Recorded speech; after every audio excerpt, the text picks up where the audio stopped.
Wala kang lugar dito, Marcelina. Ang amoy ng pawis at kahirapan mo ay hindi kailanman magiging karapat-dapat sa makintab na sahig ng gusaling ito. Isaksak mo sa utak mo na kahit asawa ka pa sa papel, isa ka lang namamalimos na ligaw na aso sa paningin namin. Ang mga salitang yon ni Isabel ay tila mga hiwa ng matalas na Chris na bumaon sa pandinig ni Marcelina. Nakatayo siya sa gitna ng malawak at marangyang lobby ng kumpanya ng kanyang asawa. Bit-bit ang isang balot na gawa sa mamahaling seda. Sa loob nito ay ang kanyang obra maestra, isang vest na gawa sa pinakamagandang tela na binuo niya sa loob ng 3 buwan upang mabili ang espesyal na sinulid na ginto na ginamit sa burda ng mga kwelyo. Nagtiis si Marcelina, nalakarin ang layo ng palengke sa loob ng 1 buwan. Tinitipid ang bawat sentimo ng kanyang pira-pirasong allowance at madalas ay tubig na lamang ang ipinapalit sa tanghalian. Ang bawat tusok ng karayom sa telang iyon ay may kasamang panalangin na sana sa kanilang 5 anibersaryo ay muling lumingon sa kanya si Benjamin nang may pagkilala. Ngunit heto siya, hinaharangan ang sariling bayaw sa harap ng maraming tao. Ang mga gwardiya ay nakatingin sa kanya ng may panghuhusga, sinusuri ang kanyang kupas na blusa at ang tsinelas na halos manipis na ang swelas. Ang kanyang mga kamay na puno ng mga bakas ng tusok ng karayom ay nangangatog habang yakap ang regalo. Isabel, pakiusap, anibersaryo namin ngayon. Gusto ko lang ibigay ito kay Benjamin. Pinagpuyatan ko ito ng husto. Ang nanginginig na pagsusumamo ni Marcelina, isang mapait na tawa ang kumawala sa mga labi ni Isabel. Kinuha niya ang hawak na tasa ng mainit na kape at, sa harap ng lahat, ay dahan-dahan itong ibinuhos sa balot na hawak ni Marcelina. Ang itim at mainit na likido ay mabilis na kumalat, tila isang laso na sumisipsip sa puting seda hanggang sa marating nito ang vest sa loob. Hindi pa nakontento, hinablot ni Isabel ang regalo at itinapon ito sa sahig. Gamit ang kanyang matutulis na takong, buong diin niyang tinapakan ang bordadong ginto. Dinudurog ang bawat hibla na pinaghirapan ni Marcelina. Ang basurang gawa ng isang hampas lupa ay mananatiling basura. Marcelina, huwag mong dungisan ang dangal ni Kuya sa harap ng kanyang mga espesyal na bisita. Wika ni Isabel bago tumalikod nang may kasamang panunuya. Nanigas ang buong katawan ni Marcelina. Ang ingay ng paligid ay biglang nawala. Napalitan ng isang nakabibinging katahimikan sa loob ng kanyang ulo. Naramdaman niya ang init ng mga luha na pilit niyang pinipigilan. Ngunit ang mas masakit ay ang sikip sa kanyang dibdib. Isang uri ng hapdi na tila binubura ang kanyang pagkatao. Dahan-dahan siyang lumuhod sa malamig na tiles para pulutin ang nadumihang regalo. Ang kanyang mga daliri ay humahaplos sa telang basa na at puno ng putik mula sa sapatos ni Isabel. Sa sandaling iyon, bumukas ang pinto ng pribadong elevator. Lumabas doon si Benjamin, ang lalaking pinag-alayan niya ng 5 taon ng pananahimik at pagsisilbi. Ngunit hindi siya nag-iisa. Nakakapit sa kanyang braso ang isang magandang babae na nakasuot ng damit na mas mahal pa sa kabuuan ng buhay ni Marcelina. Ito si Clarissa, ang anak ng isang mayamang negosyante na balitang ipinapakasundo ng kanyang biyenan kay Benjamin. Nagtagpo ang kanilang mga mata. Sandaling huminto si Benjamin. Ang kanyang ekspresyon ay nabakas ng gulat na mabilis ding napalitan ng matinding hiya at pagkabagot. Inaasahan ni Marcelina ang isang salita, isang pagtanggol, o kahit isang sulyap man lang ng pag-aalala. Ngunit tiningnan lamang siya ni Benjamin mula ulo hanggang paa, tila tinitingnan ang isang mantsa sa sahig na dapat nang linisin. "Benjamin!" Ang mahinang tawag ni Marcelina. Ang boses ay halos isang bulong ng naghihingalong pag-asa. Ngunit binalaling ni Benjamin ang kanyang tingin. Hinawakan niya ng mas mahigpit ang baywang ni Clarissa at nagpatuloy sa paglalakad palabas ng gusali. Natila ba ang babaeng nakaluhod sa gitna ng lobby ay isang estranghero na hindi kailanman naging bahagi ng kanyang buhay. Hindi man lang siya huminto nang madaanan ang nadumihang vest na nakakalat sa sahig. Naiwang mag-isa si Marcelina sa gitna ng mapanghusgang mga mata. Ang bawat tibok ng kanyang puso ay tila isang mabigat na martilyo na dumudurog sa huling piraso ng kanyang dignidad. Ang lamig ng aircon sa lobby ay tumatagos sa kanyang buto. Ngunit wala nang mas lalamig pa sa tingin ng asawang kinalimutan na siya bago pa man matapos ang kanilang 5 taon. Habang yakap ang basang tela na amoy kape at putik, isang tanong ang paulit-ulit na umuukit sa kanyang isipan.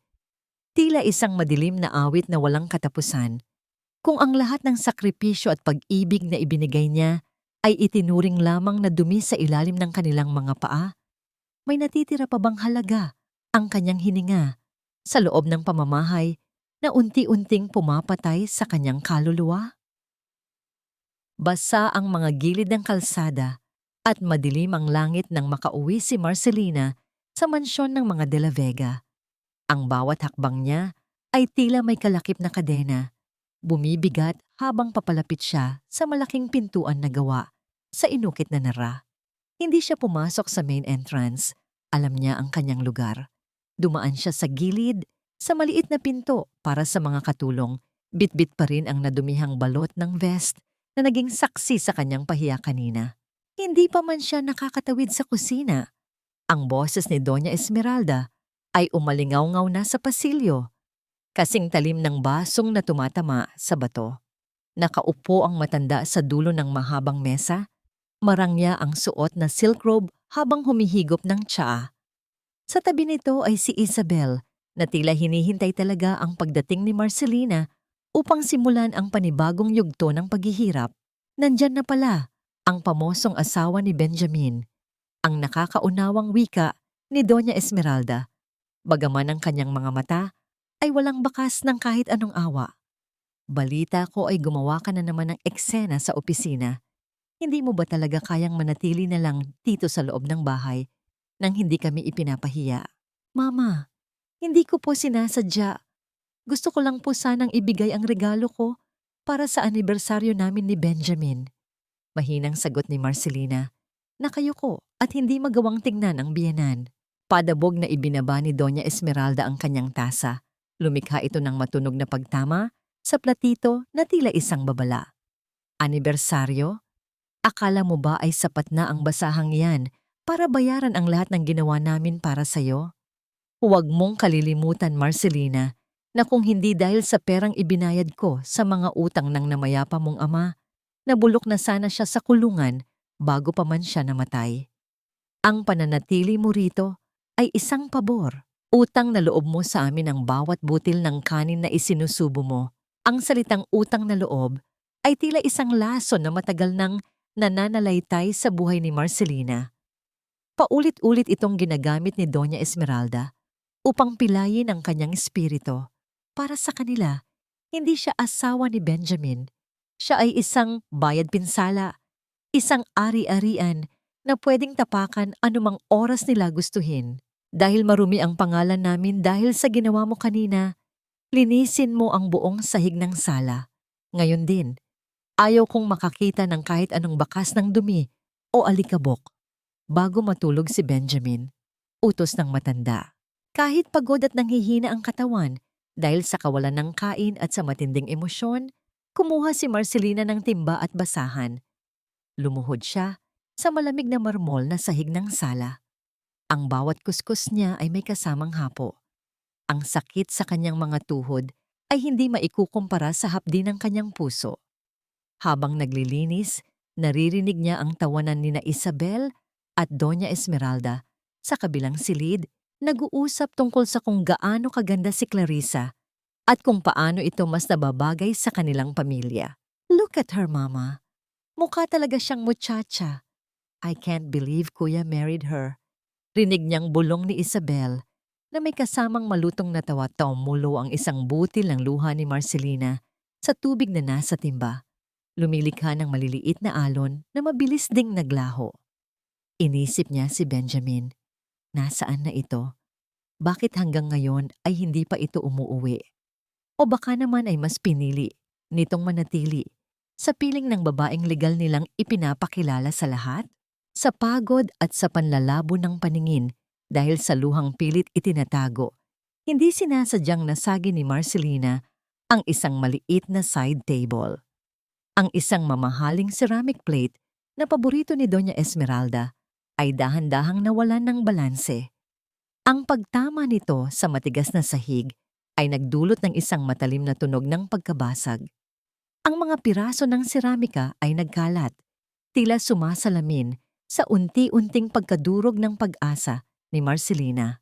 Biglang tumahimik ang paligid. Ang mga yabag ni Doña Esmeralda ay mabilis na lumapit.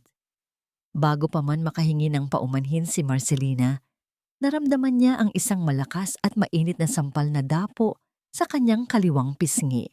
Ang lakas ng impact ay naging sanhi upang mapaupo siya sa sahig. Ang kanyang palad ay direktang tumama sa mga matatalim na piraso ng nabasag na plato. "Wala ka talagang silbi!" Ang sigaw ni Doña Esmeralda. Ang muka ay namumula sa galit. "Hindi mo na nga maibigay ang kailangan ni Benjamin. Pati ang mga gamit ko ay sinisira mo. Wala kang utang na loob. Palamunin ka na nga lang. Salot ka pa." Nanatiling nakayuko si Marcelina. Iniinda ang hapdi sa kanyang pisngi at ang dugong nagsisimulang dumanak mula sa hiwa sa kanyang palad. Hindi siya kumikibo. Sa gitna ng katahimikang yon, narinig niya ang pagbukas ng pinto sa entrance. Si Benjamin ay nakatayo doon. Seryoso ang muka at tila pagod mula sa trabaho.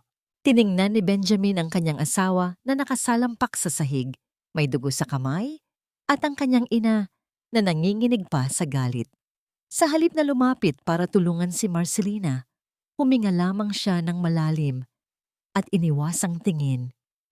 "Benjamin, tignan mo ang ginawa ng asawa mo. Pati itong antik na plato ay binasag niya." Sumbong ni Doña Esmeralda. Agad na nagbago ang boses tungo sa pagiging biktima. Tumingin si Benjamin kay Marcelina nang may halong pagkadismaya. "Hindi ka na ba talaga matututo, Marcelina? Nakakapagod na ang mga eksenang ganito gabi-gabi." Tinalikuran sila ni Benjamin at dire-diretsyong umakyat sa hagdan. Iniwan si Marcelina na lalong nabaon sa dilim ng kawalang pag-asa. Sa sandaling iyon, ang sakit sa kanyang kamay ay tila nawala dahil ang buong pagkatao na niya ang manhid sa sobrang pait. Ang hapagkainan ng mga De La Vega ay palaging puno ng pinakamarang niyang putahe. Ngunit para kay Marcelina, ang amoy ng masasarap na pagkain ay tila isang usok na sumasakal sa kanyang lalamunan. Habang ang liwanag ng mamahaling chandelier ay nagbibigay ng kislap sa mga kristal na baso, siya naman ay nananatiling nasa gilid, isang aninong walang karapatang maupo, isang asawang naging tagapagsilbi sa sarili niyang tahanan. Nanginginig ang mga kamay ni Marcelina habang inilalapag ang malaking tray ng sinigang na hipon at lechon kawali. Ang hiwa sa kanyang palad mula sa nabasag na plato kanina ay binalot lamang niya ng isang lumang panyo.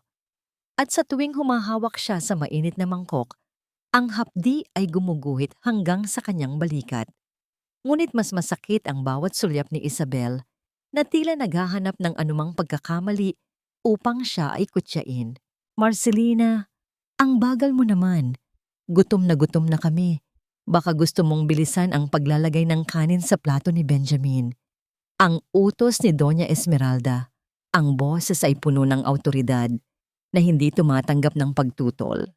Lumapit si Marcelina sa tabi ni Benjamin. Naamoy niya ang pamilyar na pabango ng asawa. Isang amoy na dati ay nagbibigay sa kanya ng kapanatagan. Ngunit ngayon ay nagpapaalala na lamang ng distansyang namamagitan sa kanila. Habang nilalagyan niya ng kanin ang plato nito, hindi man lamang siya tiningnan ni Benjamin. Ang lalaki ay abala sa pagbabasa ng mga papeles sa kanyang tabi. Tila ba ang babaeng nagsisilbi sa kanya ay isang bahagi lamang ng muebles sa silid. "Ma, nakita niyo ba ang mga larawan ni Clarissa sa huling gala?" Biglang pagsasalita ni Isabel habang masayang kumakain. Napakaganda niya talaga. At ang balita, ang pamilya nila ang may hawak ng pinakamalaking share sa real estate na balak nating pasukin. Siya ang tipo ng babae na kapag pumasok sa silid, lahat ay hahanga. Hindi tulad ng iba rito na parang galing sa basurahan. Tumawa si Doña Esmeralda at uminom ng tubig. Tama ka, Isabel. Si Clarissa ang perpektong katuwang para kay Benjamin. Ang kumpanya natin ay nangangailangan ng bagong dugo, ng bagong alyansa. Benjamin, iho, napag-usapan na rin naman natin ito. Hindi ba't mas mainam kung mapapabilis ang pagsasama ninyo? Ang pag-iisang dibdib ninyo ni Clarissa ang magliligtas sa ating lahat mula sa mga utang na iniwan ng iyong ama. Ang mga salitang iyon ay tila mga saksak sa puso ni Marcelina. Ang pag-uusap tungkol sa kasal ng kanyang asawa sa ibang babae ay nangyayari sa harap mismo ng kanyang mukha habang siya ay may hawak pang sandok. Ang kawalan ng respeto ay umabot na sa rurok na hindi niya akalaing posible. Isang sandali ng katahimikan ang bumalot sa silid. Tumigil sa pagnguya si Isabel at naghihintay ng sagot. Maging si Doña Esmeralda ay nakatitig sa kanyang anak nang may mapanuring mga mata. Si Marcelina ay napatigil din sa kanyang ginagawa. Ang kanyang mga mata ay nakatuon sa likod ni Benjamin.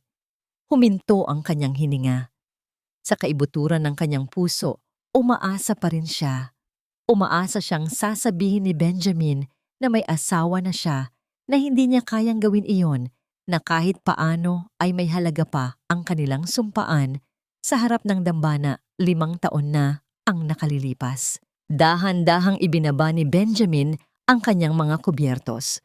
Ang tunog ng metal na tumama sa porselana ay tila isang hatol na nagtapos sa katahimikan. Hindi siya lumingon kay Marcelina.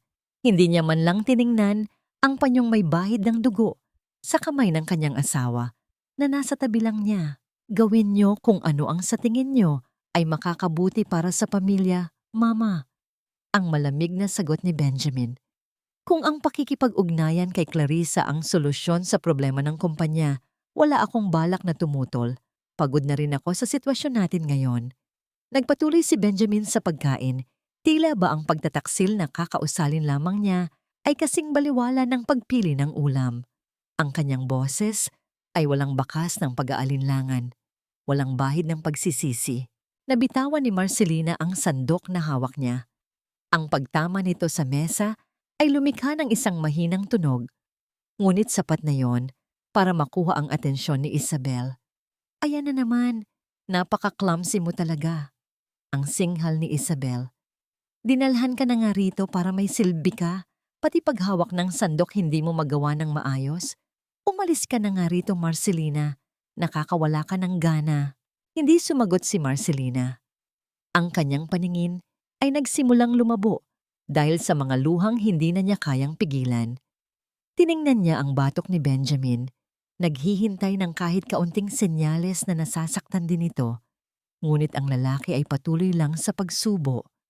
Tila ba ang bawat butil ng kanin ay mas mahalaga kaysa sa nararamdaman ng kanyang asawa. Tumalikod si Marcelina at mabilis na lumabas ng silid kainan.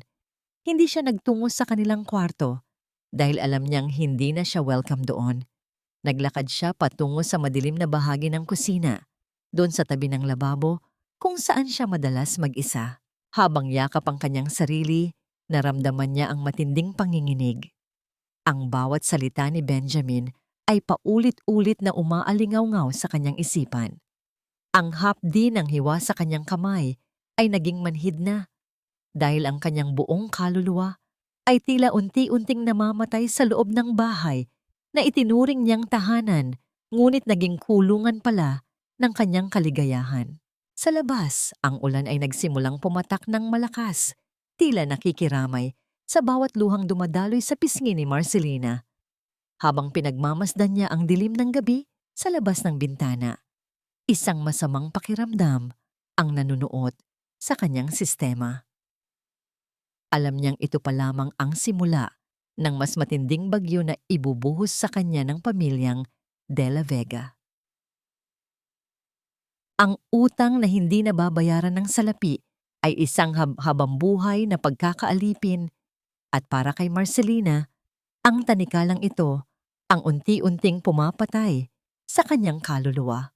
Habang ang lahat sa loob ng mansyon ay tila mahimbing na ang tulog pagkatapos ng isang marangyang hapunan, si Marcelina ay nananatili sa likod ng bahay, sa madilim na bahagi ng hardin kung saan ang tanging liwanag ay mula sa malamlam na buwan. Dito, sa gitna ng amoy ng basang lupa at mga rosas, naramdaman niya ang bahagyang kalayaan. Hawak pa rin niya ang kanyang nasugatang palad. Ang dugo ay tuyo na ngunit ang hapdi ay tila kumakabog sa bawat tibok ng kanyang puso. Hija, huwag mong hayaang lumala ang sugat na yan. Ang katawan ay marunong maghilom, ngunit ang kapabayaan ang nagpapatagal sa sakit. Isang marahang boses ang bumasag sa katahimikan. Mula sa anino ng malaking puno ng mangga, lumabas si Lolo Pido, ang matandang hardinero, na halos kasabay na ng mga pader ng mansyong ito sa katandaan. Siya lamang ang tanging tao sa loob ng lupain ng mga De La Vega na tumitingin kay Marcelina nang walang halong pandidiri o panghuhusga. Lumapit ang matanda bitbit ang isang maliit na lalagyan ng langis at ilang piraso ng dahon ng bayabas. Halika rito, Marcelina. Hayaan mong tulungan kita. Sa ilalim ng isang maliit na bumbilya sa quarters ng mga tauhan, dahan-dahang nilinis ni Lolo Pido ang sugat ni Marcelina. Ang bawat kilos ng matanda ay puno ng pag-iingat, isang kabaligtaran sa marahas na pakikitungo na natatanggap niya sa loob ng mansyon. Ito ang tinatawag na golden moment, ang payapang pagtatagpo ng dalawang pusong kapwa na karanas ng hagupit ng buhay. Sa sandaling iyon, hindi naramdaman ni Marcelina na siya ay isang palamunin o salot. Naramdaman niyang siya ay isang tao. Salamat po, Lolo Pido. Bulong ni Marcelina. Ang kanyang boses ay paos dahil sa dami ng luhang ibinuhos niya kanina. Sana po ay kasing daling gamutin ng mga dahon na ito ang sakit na nararamdaman ko sa loob. Tumingin ng malalim ang matanda sa kanya. Ang mga mata nito ay tila may gustong sabihin na matagal na niyang itinatago. Huminga ng malalim si Lolo Pido at tumingin sa paligid upang siguraduhing walang nakikinig bago muling nagsalita. Marcelina, matagal na akong nananahimik dahil natatakot ako para sa trabaho ko. Pero hindi ko na kayang makitang ginaganyan kanila dahil sa isang kasinungalingan. Kilala ko ang tatay mo, si Mang Carding. Mabuting tao siya at higit sa lahat, hindi siya mamatay na may utang sa pamilyang ito. Napatitig si Marcelina sa matanda. Ang kanyang puso ay nagsimulang tumibok ng mabilis. Ano pong ibig ninyong sabihin? Sabi ni Doña Esmeralda, sila ang nagbayad ng lahat ng utang ni tatay sa bangko at sa mga tao para hindi siya makulong bago siya pumanaw. Isang mapait na ngiti ang sumilay sa mga labi ni Lolo Pido. Iyan ang ipinamumukha nila sa'yo para manatili kang sunod-sunuran. Pero bago namatay ang tatay mo, nagpunta siya rito. Nakita ko siya. May dala siyang malaking bag ng pera. Iyon ang huling kita niya sa pagsasaka at ang naipon niya mula sa pagbebenta ng inyong lupain sa probinsya. Ibinigay niya iyon kay Doña Esmeralda sa harap ko mismo. Sabi niya, "Heto na ang huling bayad ko, Esmeralda. Malaya na ang pamilya ko sa inyo." Tila tumigil ang mundo para kay Marcelina.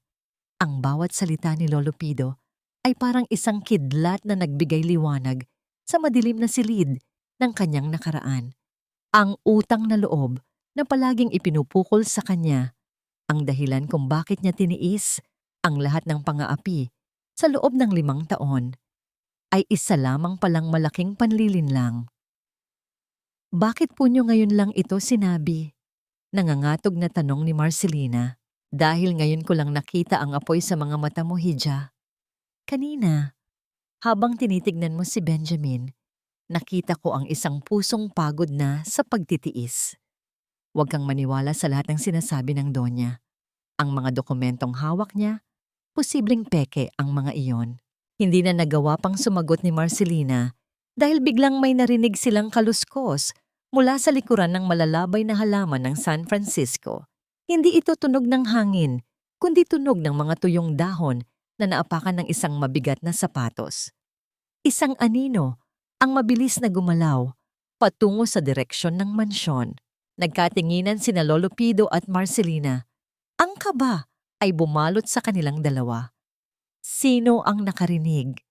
At ano ang gagawin nito sa impormasyong maaaring magpabagsak sa kapangyarihan ni Doña Esmeralda? Bumalik ka na sa loob, Marcelina. Mag-ingat ka. Bulong ni Lolo Pido habang mabilis na nililigpit ang kanyang mga kagamitan. Naglakad pabalik si Marcelina patungo sa mansyon, ngunit hindi na siya ang dating Marcelina na yumuyuko sa bawat sigaw. Ang bawat hakbang niya ngayon ay may kalakip na bagong lakas. Ang katotohanan ay nagsisimula nang gumapang palabas ng dilim at sa unang pagkakataon, naramdaman ni Marcelina na ang tanikalang nakagapos sa kanya ay mayroon palang susi. Ngunit bago pa man niya marating ang pinto ng kusina, isang figura ang nakatayo sa dilim ng beranda, nakasandal sa pader at tila kanina pa naghihintay. Ang kislap ng kanyang relo sa ilalim ng liwanag ng buwan ay sapat na para makilala ni Marcelina kung sino ito. Ang sikat ng araw sa mansyon ng mga De La Vega ay hindi kailanman naging simbolo ng pag-asa para kay Marcelina. Sa halip, ito ay tila isang malupit na ilaw na naglalantad sa bawat dumi at pagkakamali na pilit ibinabato sa kanya. Ngunit ang umagang ito ay may kakaibang bigat. Ang bawat sulyap ni Isabel sa kanya habang naglilinis siya ng mga kristal sa sala ay may kalakip na mapanuyang mumuangiti. Tila isang manglaan na alam na ang kanyang huli ay wala ng takas. Sa kabilang bahagi ng mansyon, maririnig ang tawanan ng mga piling bisita ni Doña Esmeralda, mga asawa ng mga makapangyarihang negosyante na dumating para sa isang marangyang morning tea. Para sa mga babaeng ito, si Marcelina ay hindi ang asawa ng tagapagmana, kundi ang muchacha na may kakaibang kwento ng utang na loob. "Marcelina, halika rito!" Ang matinis na tawag ni Isabel mula sa itaas ng hagdan. Nagmamadaling umakyat si Marcelina. Ang kanyang puso ay tila isang tambol na mabilis ang pagpalo. "Ano po yun, Isabel?" "Nawawala ang diamond necklace ko. Ang suot ko kagabi sa party," wika ni Isabel. Ang boses ay sadyang nilakasan upang umabot sa pandinig ng mga bisita sa ibaba. "Iniwan ko yun sa ibabaw ng vanity mirror ko bago ako maligo. Ngayon, wala na." "Hindi ko po alam, Isabel. Hindi po ako pumasok sa kwarto niyo simula kaninang madaling araw." Mahinang sagot ni Marcelina. Ang kaba ay unti-unting nagiging panlalamig ng mga kamay. "Talaga? Pero ikaw lang naman ang tanging nakakapasok dito, bukod sa akin, dahil ikaw ang nag-aayos ng mga gamit ko, di ba?" Isang matalim na tingin ang ipinukol ni Isabel bago siya lumingon sa kanyang ina na paakyat na rin sa hagdan kasama ang 3 bisita. "Mama, nawawala ang alahas ko at natatakot ako na baka may nag-interes na rito dahil sa sobrang gipit." Ang mukha ni Doña Esmeralda ay nagbago. Naging isang maskara ng matinding galit at pagkadismaya. "Hindi maaari ito. Sa pamamahay na ito, ang katapatan ay mas mahalaga kaysa sa ginto. Kung kailangang halughugin ang bawat sulok, gagawin natin." Sa harap ng mapanghusgang mga mata ng mga bisita, kinaladkad ni Isabel si Marcelina patungo sa maliit na silid sa tabi ng kusina, ang kwarto kung saan pinatitira si Marcelina dahil mas malapit sa trabaho. Ito ang tanging lugar na itinuturing ni Marcelina na kanya, ang tanging sulok kung saan malaya siyang umiyak. Walang pakundangan na binuksan ni Isabel ang maliit na cabinet na kahoy. Ang mga tinitingni at maayos na nakatuping lumang damit ni Marcelina ay walang awang inihagis sa sahig. Ang tunog ng mga bumabagsak na gamit ay tila bawat bahagi ng pagkatao ni Marcelina na dinudurog. Wala rito, wala rito, bulong ni Marcelina habang ang kanyang mga mata ay nakatuon sa isang maliit na bag na gawa sa katsa. Ang tanging alaala mula sa kanyang ama. Biglang tumigil si Isabel. Isang mapanuring ngiti ang sumilay sa kanyang mga labi habang dinudukot ang katsang bag. Ano ito? Bakit parang may itinatago ka rito? Sa isang mabilis na galaw, binaligtad ni Isabel ang bag. Sa gitna ng sahig, sa ibabaw ng mga lumang baro ni Marcelina, bumagsak ang isang kwintas na brilyante. Ang kislap nito sa ilalim ng liwanag ay tila isang nanunuyang tawa. Isang sabay-sabay na paghigop ng hangin ang maririnig mula sa mga bisitang nakikinood. Ang katahimikan ay naging kasing bigat ng isang hatol na kamatayan. Magnanakaw. Ang mahinang sambit ng isa sa mga bisita, ang boses ay puno ng pandidiri. Sinasabi ko na nga ba, wika ni Doña Esmeralda, ang kanyang boses ay malamig at walang emosyon. Ang dugo ng isang hampas lupa ay kailanman hindi magbabago. Binigyan ka namin ng tirahan, pinakain at pinagkatiwalaan, pero ito ang isasagot mo sa amin. Hindi ko po kinuha iyan. Pakiusap. Maniwala kayo sa akin. Hindi ko po alam kung paano napunta yan sa bag ko. Ang pagsusumamo ni Marcelina, habang siya ay lumuluhod sa sahig, pilit na inaabot ang laylayan ng damit ng biyanan. Ngunit sa sandaling iyon, bumukas ang pinto ng mansyon. Ang mabibigat na yabag ni Benjamin ay umalingaw-ngaw sa pasilyo. Pagod siya mula sa trabaho, ngunit ang tanawing tumambad sa kanya ay tila sapat na para burahin ang lahat ng pagod at palitan ito ng matinding puot. Nakita ni Benjamin ang kanyang asawa na nakaluhod sa sahig, ang mga lumang damit na nagkalat, at ang kwintas na brilyante na hawak ng kanyang kapatid. Tumingin si Benjamin kay Marcelina. Wala nang galit sa kanyang mga mata, kundi isang mas malalim at mas masakit na damdamin. Ang ganap na kawalan ng tiwala. Ang kanyang tingin ay tila isang pader na tuluyan ng naghiwalay sa kanilang dalawa. Benjamin, tingnan mo ang asawa mo, wika ni Isabel. Ang boses ay tila isang anghel na nagdadalamhati. Ninakaw niya ang kwintas ko. Siguro ay ibebenta niya ito para pambayad sa kung anumang utang na iniwan ng tatay niya. Lumapit si Benjamin, kinuha ang kwintas mula sa kamay ni Isabel at tinitigan ito. Pagkatapos ay dahan-dahan niyang ibinaling ang tingin sa kanyang asawa. Nabasa na ang mukha ng luha. Ito na ba talaga ang babaeng pinakasalan ko? Ang mahinang tanong ni Benjamin na mas masakit pa sa anumang sampal. Ito na ba ang ibinalik mo sa lahat ng sakripisyong ginawa ng pamilya ko para sa'yo? Hindi na naghintay ng sagot si Benjamin. Itinapon niya ang kwintas sa paanan ni Marcelina at tumalikod. Ang bawat hakbang niya palayo ay tila isang pako na ibinabaon sa kabaong ng kanilang pagsasama. Sa gitna ng tawanan at bulungan ng mga bisita, naiwan si Marcelina na yakap ang kanyang mga lumang damit sa gitna ng maruming sahig. Ngunit sa kabila ng lahat ng sakit, isang alaala ang biglang pumasok sa kanyang isipan. Ang aninong nakita niya kagabi sa hardin. Sino ang naglagay ng kwintas sa kanyang bag? At bakit tila ang bawat pangyayari ay masusing nakaplano upang hiyain siya sa harap ng pinakamaraming tao? Lumabas ka. Hindi sapat ang iyak mo para hugasan ang dumi na idinala mo sa pangalang De La Vega. Kung hindi mo kayang aminin ang kasalanan mo, marahil ay ang ulan ang magpapaamin sa'yo. Ang boses ni Doña Esmeralda ay kasing lamig ng hanging umiihip mula sa bukana ng mansyon.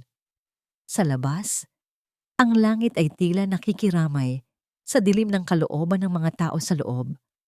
Ang ulan ay bumubuhos ng napakalakas, isang malupit na hagupit ng kalikasan na tila walang balak tumigil. Nakatayo si Marcelina sa harap ng bukana, nanginginig ang buong katawan. Ang kanyang lagnat na kanina pa nagsisimulang gumapang sa kanyang mga kalamnan ay lalong nagpabigat sa kanyang pakiramdam.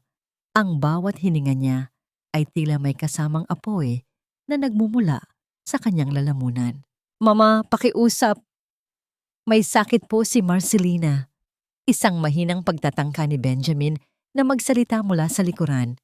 Nakatayo siya sa hagdan, nakatingin sa kanyang asawa, ngunit ang kanyang mga paa ay tila nakabaon sa semento ng pag-aalinlangan. Ang kwintas na nakita sa bag ni Marcelina ay nananatiling isang malaking pader sa pagitan nila. Huwag kang makialam, Benjamin. Ang kumpanya natin ay nakasalalay sa dangal ng pamilyang ito. Kung hahayaan nating maging magnanakaw ang asawa mo nang walang parusa, anong sasabihin ng mga investor natin? Anong sasabihin ng pamilya ni Clarissa? Ang bulyaw ni Doña Esmeralda na tila ang bawat salita ay isang latigo na tumatama sa konsensya ni Benjamin. Sa ilalim ng utos ng matanda, itinulak ng mga gwardiya si Marcelina palabas sa malawak na garden ng mansyon. Doon, sa gitna ng damuhan na naging putikan na, dahil sa tindi ng ulan, pinuwersa siyang lumuhod. Ang maruming tubig at putik ay agad na kumapit sa kanyang kupas na palda, habang ang lamig ng ulan ay tila milyon-milyong karayom na tumutusok sa kanyang mainit na balat. Lumuhod ka riyan at humingi ka ng tawad sa lahat ng mga ninuno ng pamilyang ito na binaboy mo. Sigaw ni Isabel mula sa ligtas at tuyong bahagi ng beranda, habang may hawak na baso ng alak at nakangiti ng may katuwaan. Lumuhod si Marcelina. Ang kanyang mga tuhod ay bumaon sa malambot at madulas na putik. Ang bawat patak ng ulan sa kanyang mukha ay humahalo sa kanyang mga luha. Kaya hindi na malaman kung alin ang galing sa langit at alin ang galing sa isang pusong durog na durog na. Ang kanyang paningin ay nagsimulang umikot. Ang malalaking puno sa paligid ay tila mga higanteng anino na unti-unting lumalapit upang lamunin siya. Sa loob ng mansyon, pinapanood sila ni Benjamin mula sa malaking bintanang salamin. Nakita niya ang kanyang asawa, ang babaeng nangako siyang aalagaan sa harap ng Diyos, na ngayon ay tila isang basahang itinapon sa labas. Ngunit sa tuwing balak niyang humakbang, muling sasagi sa isip niya ang katibayan, ang kwintas, at ang boses ng kanyang ina na nagsasabing si Marcelina ay isang panganib sa kanilang kinabukasan. Benjamin, iho, uminom ka na lang ng tsaa. Hayaan mo siyang matuto. Ang disiplina ay para rin sa ikabubuti niya. Ang maranghaplos ni Doña Esmeralda sa balikat ng anak. Isang uri ng pag-aaruga na puno ng lason. Sa labas, ang katawan ni Marcelina ay hindi na kayang makipaglaban. Ang dilim ay tuluyan ng bumalot sa kanyang paningin. Ang tunog ng ulan ay naging isang malabong ugong na lamang. Dahan-dahang nawalan ng balanse ang kanyang katawan. Ang kanyang mukha ay bumagsak sa malagkit at malamig na putik. Wala siyang lakas upang iangat ang sarili. Ang putik ay pumasok sa kanyang bibig at ilong, ngunit wala na siyang pakiramdam. Isang matandang kamay ang sumubok na lumapit. Si Lolo Pido, na may dalang payong at basang-basa na rin. Ngunit bago pa man niya mahawakan si Marcelina, ang boses ni Doña Esmeralda ay muling umalingaw-ngaw mula sa intercom ng garden. Pido, bumalik ka sa quarters mo. Walang sino man ang hahawak sa babaeng yan. Hayaan niyo siyang makaramdam ng dumi ng lupang pinanggalingan niya. Hayaan niyo siyang dyan hanggang sa mag-umaga. Naiwang nakasubasob si Marcelina sa gitna ng putikan, habang ang ulan ay patuloy sa paghampas sa kanyang walang malay na katawan. Ang mansyon ng mga De la Vega ay nanatiling nagniningning sa liwanag, tila isang tore ng ginto na itinayo sa ibabaw ng mga pusong dinudurog at mga buhay na unti-unting kinikitil ng kawalang awa. Kasalanan mo ito, Marcelina. Ikaw ang mitya, ikaw ang apoy, at ikaw rin ang magiging abo sa sarili mong katangahan. Ang boses ni Isabel ay isang malupit na bulong sa gitna ng katahimikan ng madaling araw. Sa loob ng marangyang kwarto ni Isabel, ang amoy ng sunog na tela ay masangsang at nakakasuffocate. Nakaluhod siya sa sahig, tinitignan ng isang mamahaling gown na gawa sa French lace. ang paboritong damit ni Doña Esmeralda na balak nitong isuot sa darating na parangal para sa kumpanya. Dahil sa kapabayaan ni Isabel, habang sinusubukan itong isuot ng palihim, nadikitan ang tela ng mainit na plansa, dahilan upang magkaroon ito ng malaking butas at kulay kape na bakas ng pagkakasunog. Alam ni Isabel na kapag nalaman ito ng kanyang ina, walang halaga ang pagiging paboritong anak niya. Ang disiplina ni Doña Esmeralda ay walang pinipili. Ngunit sa halip na aminin ang pagkakamali, ang kanyang mga mata ay nagningning sa isang demonyong ideya. Tumingin siya sa bintana, kung saan tanaw ang maliit na silid ni Marcelina sa gilid ng mansyon. Sa loob ng maliit na silid na yon, nakahiga si Marcelina sa kanyang manipis na banig. Ang kanyang balat ay tila nagbabaga sa tindi ng lagnat at ang kanyang hininga ay gumuho sa bawat bugso ng ulan na tumatama sa bintana. Ang kanyang malay ay pabalik-balik, tila isang bangkang hinahampas ng alon sa gitna ng dagat. Sa kanyang panaginip, nakikita niya ang kanyang ama na nakangiti, inaabot ang kamay sa kanya, ngunit palaging may humihila sa kanya pabalik sa madilim at malamig na putik. Dahan-dahang bumukas ang pinto ng kanyang silid. Pumasok si Isabel, bitbit ang nasunog na gown at isang bote ng rubbing alcohol. Walang awa niyang tiningnan ang namumutla at nanginginig na katawan ng kanyang bayaw. Para kay Isabel, ang buhay ni Marcelina ay wala pang halaga sa isang piraso ng basahan. Ibinuhos ni Isabel ang alcohol sa isang tumpok ng mga lumang dyaryo at tela sa sulok ng silid ni Marcelina. Inilapag niya ang nasunog na gown sa ibabaw nito na tila ba sinubukan itong sunugin ni Marcelina upang pagtakpan ang pagnanakaw sa gamit ng kanyang biyenan. Sa huling pagkakataon, kinuha ni Isabel ang isang lighter. Ang maliit na apoy na lumabas mula rito ay tila isang sumasayaw na halimaw sa kanyang mga mata. Diyan ka na magdusa, Marcelina.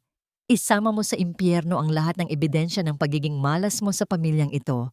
Bulong ni Isabel bago ihagis ang lighter sa tumpok ng tela. Mabilis na gumapang ang apoy sa tuyong mga dyaryo. Ang usok ay nagsimulang mamuo. Unti-unting pinupuno ang maliit na espasyo ng silid. Si Marcelina, sa gitna ng kanyang delirium, ay naramdaman ang biglang pag-init ng paligid. Ang kanyang lalamunan ay tuyong-tuyo at ang bawat langhap niya ng hangin ay may kasamang masakit na kurot ng usok. Sinubukan niyang imulat ang kanyang mga mata, ngunit ang talukap ng kanyang mga mata ay tila may nakadikit na mabigat na tingga. Ang kanyang mga kamay ay walang lakas upang itulak ang sarili paalis sa banig. Sa kanyang isipan, naririnig niya ang tunog ng lumalaking apoy. Tila isang nag-ugutom na hayop na unti-unting lumalapit sa kanya. Tatay, Benjamin, ang tanging salitang lumabas sa kanyang tuyong mga labi, isang mahinang tawag na agad ding nilamon ng ingay ng lumalakas na liyab. Sa labas, mabilis na tumakbo si Isabel patungo sa main house, sadyang nagkakandara pa at sumisigaw ng napakalakas. Sunog! Mama! Kuya Benjamin! Sinusubukan ni Marcelina na sunugin ang mansyon. Tulong! Ang katahimikan ng gabi ay nabasag. Ang mga ilaw sa loob ng mansyon ay isa-isang bumukas. Si Benjamin, na kanina pa hindi makatulog dahil sa bigat ng loob, ay unang nakalabas ng kwarto. Nakita niya ang kanyang kapatid na tila takot na takot. Itinuturo ang direksyon ng silid ni Marcelina, kung saan isang makapal na itim na usok na ang nagsisimulang pumaitaas sa langit. Ang kaba sa dibdib ni Benjamin ay naging isang matinding takot. Sa kabila ng lahat ng kanyang galit at pag-aalinlangan, ang makitang nasa panganib ang buhay ni Marcelina ay nagdulot ng isang matinding kirot na hindi niya maipaliwanag. Tumakbo siya patungo sa maliit na silid, habang sa likuran niya ay naririnig ang boses ng kanyang ina na nagsasabing, "Hayaan mo siya, Benjamin. Gusto niya tayong patayin lahat. Hayaan mong lamunin siya ng sarili niyang kasamaan." Ngunit hindi tumigil si Benjamin. Habang papalapit siya sa pintong nilalamon na ng apoy, isang nakakatakot na tanong ang bumabagabag sa kanyang puso. Paano kung ang babaeng hinayaan niyang masaktan nang paulit-ulit ay tuluyan na niyang mawala bago pa man niya malaman ang katotohanan? Ang liwanag ng apoy ay sumasalamin sa kanyang mga mata, tila isang babala na ang bawat pagkakamali ay may kabayaran at ang kabayarang ito ay maaaring ang buhay ng tanging babaeng tunay na nagmahal sa kanya sa kabila ng kanyang kahinaan. Ang init ng apoy ay tila sumasabay sa init ng pagsisisi na nagsisimulang gumapang sa dibdib ni Benjamin. Sa bawat hakbang niya papalapit sa nasusunog na silid ni Marcelina, ang makapal na usok ay tila mga kamay na sumasakal sa kanyang baga. Ngunit mas masakit ang bawat alaala ng kanyang pananahimik habang pinahihirapan ang kanyang asawa. Hindi niya inintindi ang babala ng mga tauhan. Gamit ang isang basang tela at ang sarili niyang balikat, itinulak niya ang pintong nilalamon na ng liab. Ang pagtunog ng nababasag na kahoy ay tila isang huling hiling ng silid na yon bago tuluyang sumuko sa apoy. Sa loob, natagpuan niya si Marcelina sa gitna ng usok, maliit, maputla, at tila isang tuyong dahon na madaling tangayin ng hangin. "Marcelina!" Ang sigaw ni Benjamin. Ang boses ay puno ng takot na hindi niya kailanman naisambit. Binuhat niya ang asawa. Nagulat siya sa gaan nito. 5 taon silang magkasama sa ilalim ng iisang bubong. Ngunit ngayon lamang niya napagtanto kung gaano nakapayat ang babaeng ito. Ang kanyang mga buto ay ramdam na ramdam ni Benjamin. Isang patunay ng mga gabing hindi ito kumain at mga araw ng walang humpay na pagtatrabaho. Nang mailabas niya si Marcelina sa garden, ang sariwang hangin at ang malamig na ambon ay tila isang himala.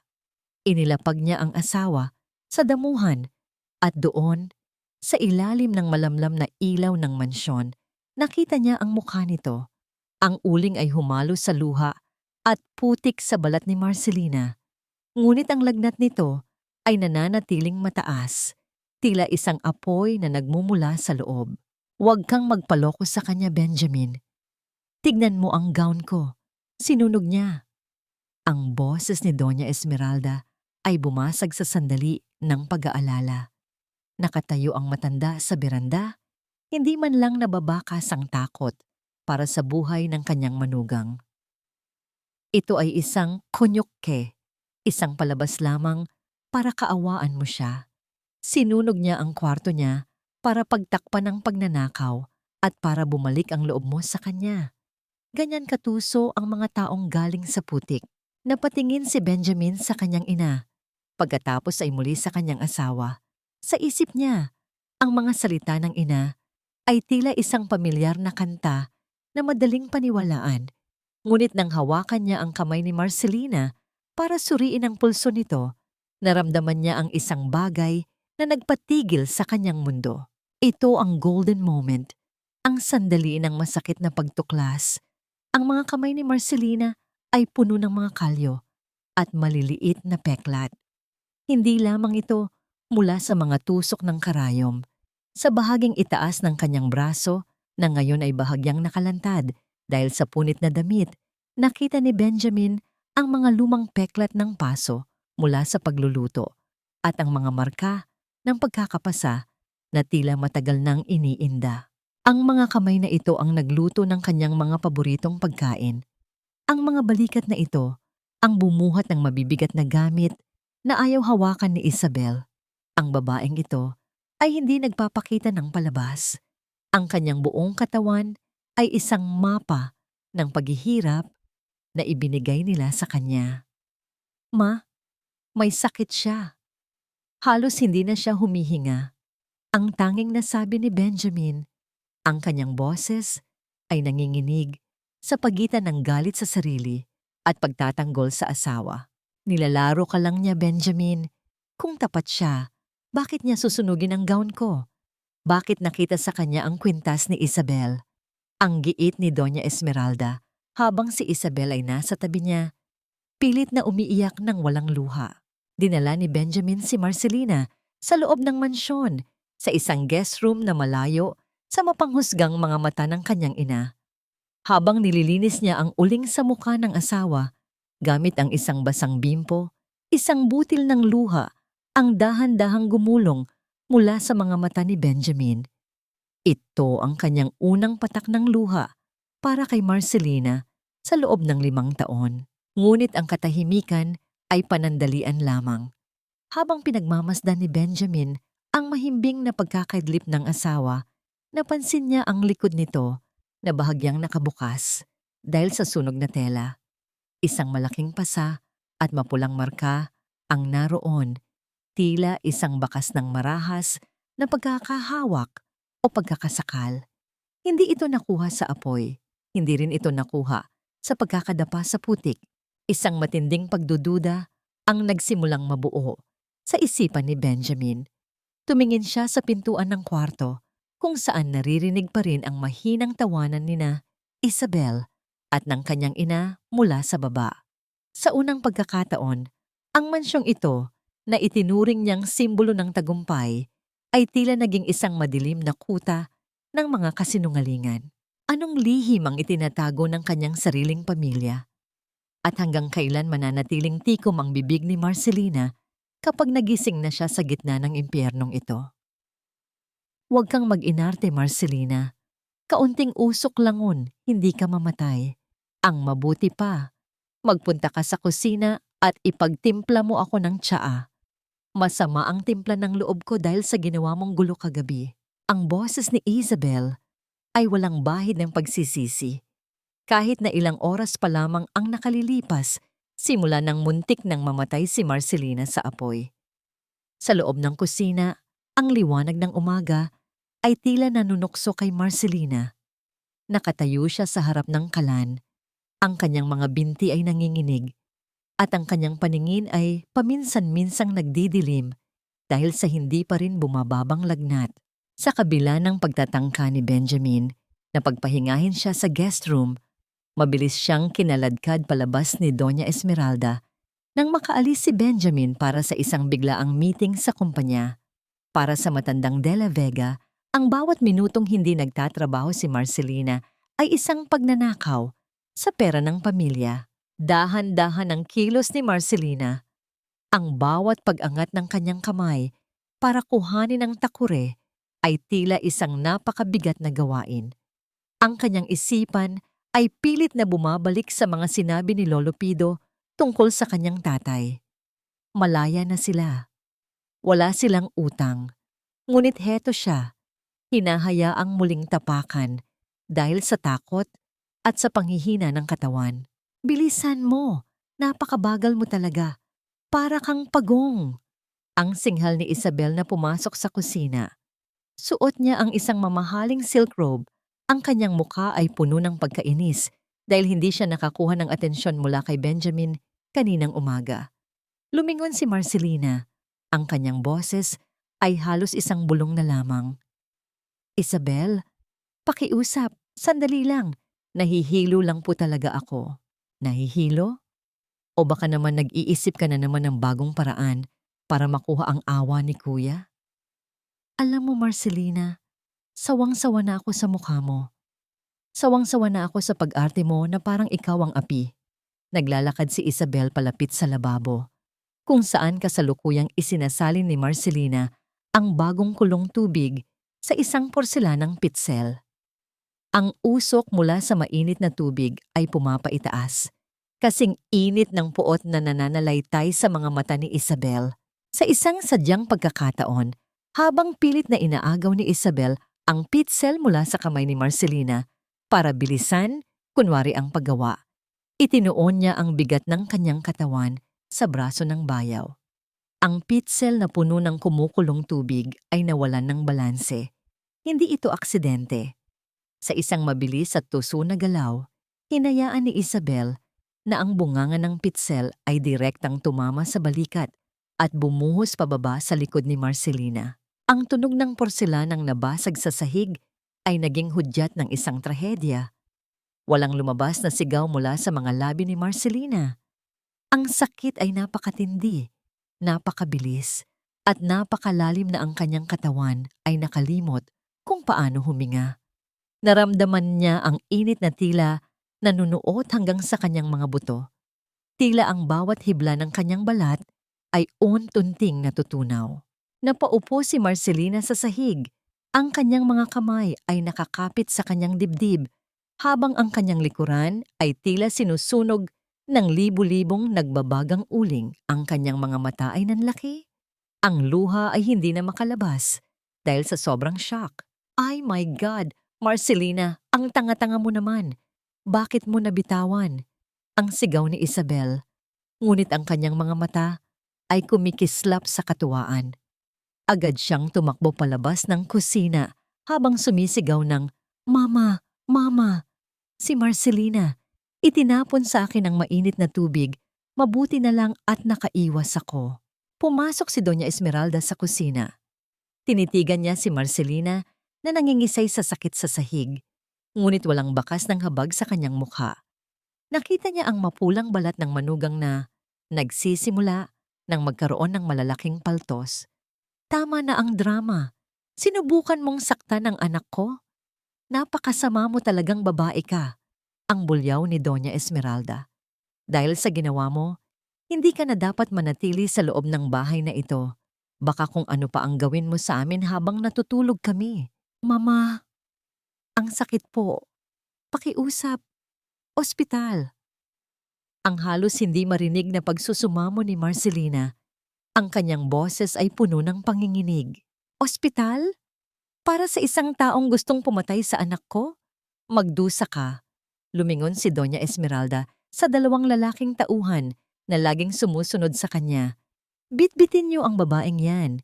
Dalhin niyo sa bodega sa dulo ng garden. Ilak niyo ang pinto. Hayaan niyo siyang magmuni-muni sa lahat ng kasalanan niya. Huwag niyo siyang bibigyan ng pagkain o tubig hanggat hindi ko sinasabi. Kinaladkad ng dalawang lalaki si Marcelina. Ang bawat galaw ay nagdudulot ng matinding hapdi sa kanyang likuran na ngayon ay nakalantad na dahil sa nabasa at napunit na damit. Ang kanyang balat ay dumidikit sa bawat bagay na sumasagi rito. Isang uri ng bawal na paghihirap na tila walang katapusan. Nang marating nila ang bodega, isang lumang imbakan ng mga kagamitang pang-garden na madilim, maalikabok, at puno ng mga kalawangin na bakal, inihagis nila si Marcelina sa semento. Ang tunog ng mabigat na kadenang itinatawid sa pintuan at ang pagbagsak ng padlock ay tila ang huling tunog ng pag-asa para sa kanya. Naiwan si Marcelina sa dilim. Ang tanging naririnig niya ay ang sarili niyang mabigat at hirap na paghinga. Ang amoy ng alikabok ay humahalo sa amoy ng kanyang nasunog na balat. Habang nakahiga siya sa malamig na semento, naramdaman niya ang isang matinding panghihina. Ang kanyang malay ay unti-unting pumuputi. Ngunit sa kabila ng lahat ng sakit, isang pangalan lamang ang paulit-ulit na lumalabas sa kanyang isipan. Saan nahanap ni Benjamin ang kanyang sarili sa mga oras na ito? At kung sakaling bumalik man siya, makikita pa kaya niya ang kanyang asawa na buhay o isang bangkay na lamang na naging biktima ng isang pamilyang ang puso ay mas matigas pa sa bakal na nakakandado sa kanyang pinto. Ang dilim ay hindi lamang kawalan ng liwanag. Ito ay isang mabigat na kumot na dahan-dahang sumasakal sa bawat hininga ni Marcelina. Sa loob ng bodegang iyon, ang amoy ng kalawang at napanis na langis ng makina ay humahalo sa malansang amoy ng kanyang sariling sugat. Nakahiga siya sa malamig at magaspang na semento. Ang kanyang pisngi ay nakadikit sa alikabok, habang ang kanyang likuran ay tila isang buhing uling na patuloy na nagbabaga. Ang bawat pintig ng kanyang puso ay tila isang daluyong ng apoy na humahampas sa kanyang balikat. Sa tuwing susubukan niyang gumalaw, ang kanyang balat ay tila hinihiwa ng libu-libong maliliit na patalim. Ngunit sa gitna ng matinding sakit ng katawan, isang mas matalim na hapdi ang gumigising sa kanyang diwa, ang hapdi ng katotohanan. 5 taon siyang naging bilanggo ng sarili niyang kabutihan. 5 taon siyang naniwala na ang kanyang pagtitiis ay isang paraan ng pagbabayad ng utang. Ngunit habang nakikinig siya sa malayo at mahinang ugong ng aircon mula sa mansyon, napagtanto niya na ang pamilyang De La Vega ay hindi kailanman naghangad ng pambayad utang. Ang hinangad nila ay isang kaluluwang maaari nilang durugin upang lalong tumayog ang kanilang mga sarili. Tatay, patawarin niyo ako. Ang pabulong na dalangin ni Marcelina, ang kanyang boses, ay tila isang gasgas na plaka. Masyado akong naging mahina. Masyado kong minahal ang mga taong hindi marunong magmahal. Sa sandaling iyon, isang golden moment ang naganap sa gitna ng kadiliman. Naalala niya ang kanyang mga daliri noong siya ay bata pa, kung paano siya tinuruan ng kanyang ama na humawak ng karayom. Ang turo ng ama, ang tahi na matibay ay hindi nakikita sa ganda ng sinulid, kundi sa lalim ng kapit nito sa tela. Napagtanto ni Marcelina na siya ang tela at ang mga pagsubok na ito ang mga tahi. Masakit man, ang mga ito ang nagpapatibay sa kanyang pagkatao. Hindi siya mamamatay sa bodegang ito. Hindi siya papayag na ang kanyang kwento ay magtapos sa ilalim ng mga kalawangin na kagamitan. Biglang natigil ang kanyang pag-iisip nang makarinig siya ng mga mahihinang yabag sa labas ng pintuan ng bodega. Ang tunog ng mga takong na tumatama sa semento ay pamilyar, matalim, mapagmataas, at walang pakundangan. Sigurado ka bang hindi siya maririnig ni Benjamin? Ang boses ni Isabel, puno ng halakhak na tila isang huni ng mapanirang ibon. Huwag kang mag-alala, anak. Ang asawa mo ay abala sa pakikipag-ayos sa mga investor sa kabilang bayan. Bukas pa ang balik niyon. At bago siya dumating, sisiguraduhin nating handa na ang lahat ng ebidensya na si Marcelina ay kusanang umalis dala ang mga nakaw na alahas. Ang sagot ni Doña Esmeralda, ang boses ay kasing linis ng isang anghel, ngunit kasing dumi ng putik ang ibig sabihin. Sana ay tuluyan na siyang mabulok dyan. Alam mo mama, nakakadiri ang hitsura niya kanina. Para siyang basang sako na puno ng nana. Sa tingin ko, kahit si Benjamin ay hindi na magagawang hawakan ng babaeng yan kapag nakita ang kanyang likod. Dagdag pa ni Isabel na may kasamang malutong na tawa. Nanatiling tahimik si Marcelina. Pinipigilan ang bawat ungol ng sakit. Ang bawat salita ng mag-ina ay tila isang panggatong sa apoy ng kanyang pagbabago. Ang takot na dati ay bumabalot sa kanya ay unti-unting napapalitan ng isang malamig at matigas na determinasyon. Hindi na ito tungkol sa pag-ibig kay Benjamin. Hindi na ito tungkol sa utang na loob. Ito ay tungkol sa kanyang pagkabuhay. Hayaan mo na ang basurang yan. Halika na sa loob. Kailangang ayusin natin ang mga papeles para sa annulment. Kapag nawala na ang sagabal, magiging atin na ang lahat ng ari-arian na dapat ay para sa atin lang. Wika ni Doña Esmeralda bago muling marinig ang kanilang paglayo. Naiwan muli ang katahimikan sa bodega, ngunit sa pagkakataong ito, ang dilim ay hindi na nakakatakot para kay Marcelina. Sa isang sulok ng bodega, napansin niya ang isang maliit na sinag ng buwan na tumatagos sa butas ng bubong.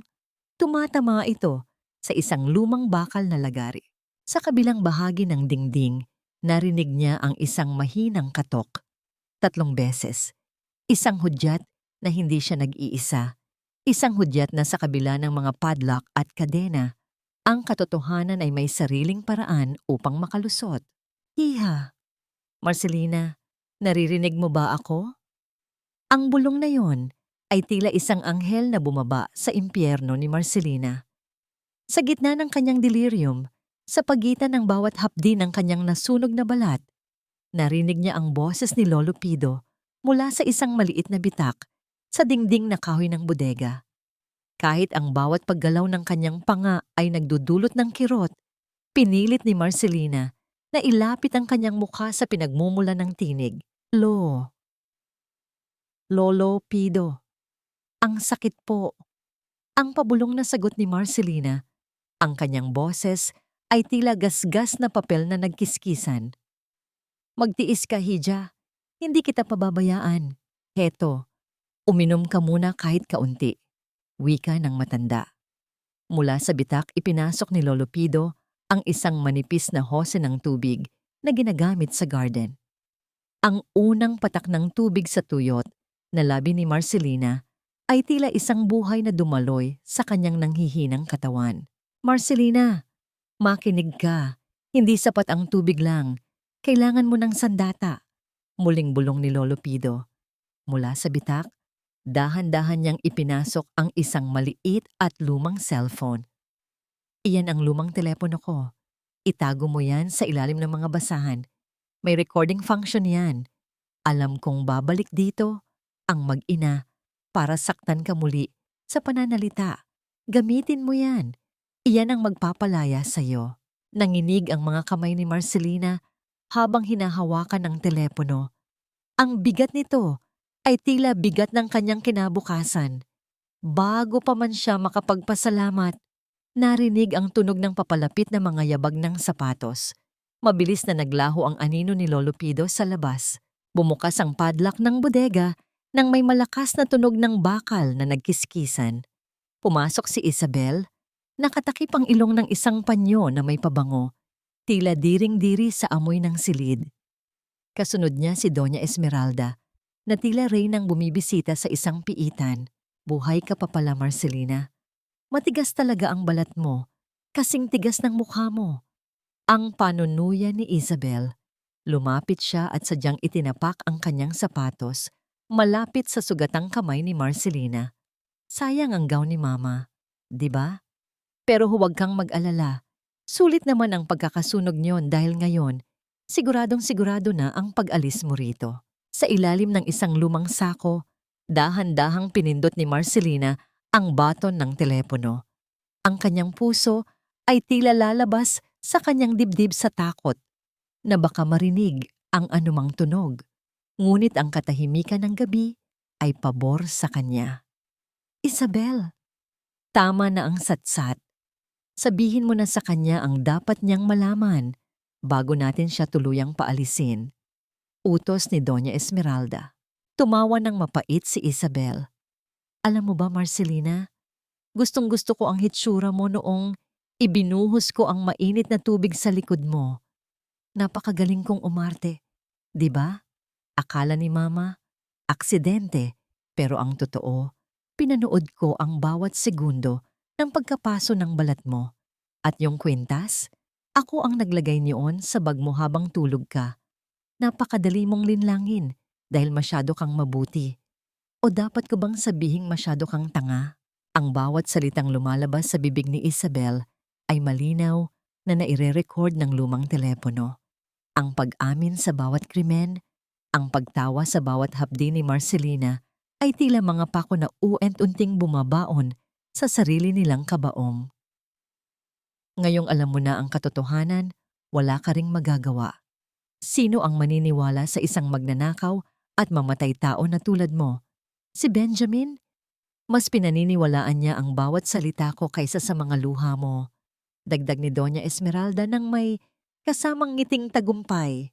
Ngunit ang kanilang pagmamalaki ay natigil nang biglang may marinig na mga malalakas na ilaw ng flashlight na gumagalaw sa labas ng garden. Ang tunog ng mga radyo ng mga gwardiya ay nagsimulang lumapit. Donya, ang mga gwardiya. May nakita raw silang gumagalaw malapit sa bodega. Ang sigaw ng isa sa mga tauhan mula sa labas. Nagkatinginan ang mag-ina. Halika na, Isabel. Baka makita tayo rito. Mabilis na lumabas ang dalawa at muling ikinandado ang pinto. Iniwan si Marcelina sa dilim. Nayakap ni Marcelina ang telepono sa kanyang dibdib. Ang sakit sa kanyang likod ay tila panandali ang nawala. Napalitan ng isang matinding panginginig ng pag-asa. Hawak na niya ang ebidensya. Hawak na niya ang katotohanang dudurog sa pamilyang De La Vega. Ngunit ang kaba ay muling bumalik. Narinig niya ang boses ng mga gwardiya na papalapit sa pinagtataguan ni Lolo Pido. Kung mahuhuli ang matanda, Mawawalan siya ng tanging kakampi. At kung mahanap nila ang teleponong hawak niya, wala nang bukas na naghihintay para sa kanya. Siyasatin niyo ang bawat sulok. Huwag niyo silang papatakasin. Ang sigaw ng Chief Security. Habang nakikinig sa lumalapit na panganib, isang tanong ang bumabagabag sa isipan ni Marcelina. May sapat pa ba siyang lakas upang protektahan ang tanging ebidensyang magliligtas sa kanyang dangal? O muli siyang lalamunin ng kapangyarihan ng mga taong nais siyang burahin sa mundo? Ang katahimikan sa paligid ng bodega ay muling bumalik matapos ang ilang oras na pagbabantay ng mga gwardiya. Ngunit ang kaba sa dibdib ni Marcelina ay nanatiling nag-aalab. Hawak-hawak pa rin niya ng mahigpit ang lumang telepono ni Lolo Pido, itinago sa ilalim ng kanyang tiyan. Handang protektahan ito kahit kapalit pa ng kanyang natitirang hininga. Ang bawat minutong lumilipas ay tila isang buong araw ng paghihirap, lalo na't ang lagnat niya ay patuloy na sumisipsip sa kanyang lakas. Samantala, sa bungad ng mansyon, huminto ang itim na sasakyan ni Benjamin. Pagod ang kanyang mga mata mula sa sunod-sunod na meeting, ngunit may kakaibang bigat sa kanyang dibdib na hindi niya maipaliwanag. Hindi ito pagod sa trabaho. Ito ay ang pamilyar na kirot ng pagkakasala sa tuwing naaalala niya ang mga pasa at peklat sa katawan ng kanyang asawa. Bumaba si Benjamin mula sa sasakyan. Bago pa man siya makapasok sa pangunahing pinto, sinalubong na siya ng isa sa mga gwardiya. May dalang kaba sa mukha. Sir Benjamin, mabuti po at dumating na kayo. Bakit? Anong nangyari? Tanong ni Benjamin. Ang kanyang boses ay may halong inis at pag-aalala. Ilang oras na pong nakalak ang lumang bodega sa likod ng garden, sir. Ipinag-utos ni Doña Esmeralda na walang lalapit doon. Pero may narinig po kaming mahihinang ungol mula sa loob kanina. Hindi namin magawang buksan dahil mahigpit ang bilin ni Doña na huwag makialam. Parang may malamig na kamay na sumakal sa puso ni Benjamin. Ang salitang bodega ay tila nagpadaloy ng yelo sa kanyang dugo. Agad siyang tumakbo patungo sa likod ng garden, hindi na pinansin ang tawag ng gwardiya. Habang papalapit siya, nakita niya ang malaking kandado na nakakadena sa pinto ng lumang imbakan. Ang amoy sa paligid ay hindi na lamang amoy ng tuyong lupa at halaman. May halong baho ng dugo at nana na umaalingaw-ngaw sa hangin. Gamit ang isang malaking martilyo mula sa toolshed sa tabi, walang pag-aalinlangang hinampas ni Benjamin ang kandado. 1, 2, 3 malalakas na hampas hanggang sa tuluyang bumigay ang bakal. Nang buksan niya ang pinto, ang eksenang bumulaga sa kanya ay tila isang bangungot na hinding-hindi niya malilimutan. Nakahiga si Marcelina sa malamig na semento. Ang kanyang damit ay basa ng pawis at dugo, nakadikit sa balat ng kanyang likod na puno ng malalaking paltos at nagsisimula ng magkaroon ng impeksyon. Ang kanyang mukha ay maputla at halos hindi na makilala dahil sa alikabok at luha. Diyos ko! Marcelina! Napaluhod si Benjamin sa tabi ng kanyang asawa. Nang subukan niyang hawakan ang braso nito, napansin niya ang sobrang init ng balat. Ang kanyang asawa ay nanginginig sa sakit.